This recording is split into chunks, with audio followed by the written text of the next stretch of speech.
Going green is something more farmers in Northeast Wisconsin are doing, and one group is discussing the positive impact already being seen on their farms. Holly Brantley joins us live from Outagamie County with more on the results and how farmers are already making an impact. Holly.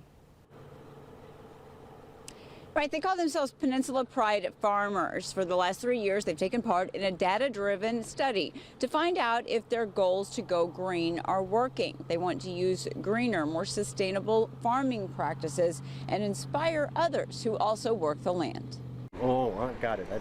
Paul Cornett spends most of his days among the crops and cows. He says this is a busy time of year on his dairy farm in Luxembourg. I think farmers have always been stewards of the land. I think we've always cared. He says sustainable farming and environmentally friendly practices have always been important to him, like going no-till and planting cover crops. But he says that they needed to know if their methods were making an impact. We knew we had to be more than all talk. With the help of the nonprofit Farmers for Sustainable Food, he and 10 other farmers from Southern Door and Kewaunee counties decided to take part in a sustainability project. Sort of weaning ourselves off of the traditional plow in the fall, scratch the ground up in spring type of planting system.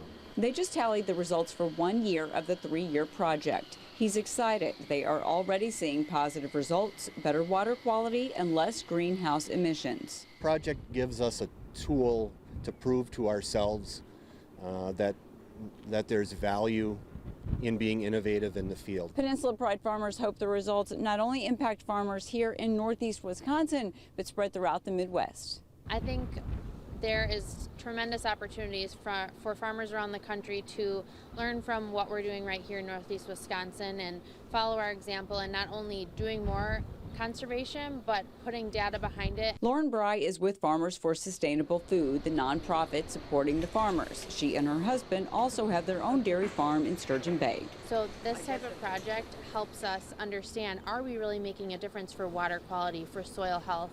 Are we reducing our greenhouse gas emissions by doing conservation practices? And the great results that we've seen from this project has reiterated the conservation farmers are doing in this area is having a positive impact. So they hope to have the results from the last 2 years of the project tallied within the next 6 months. We'll bring you those when they do.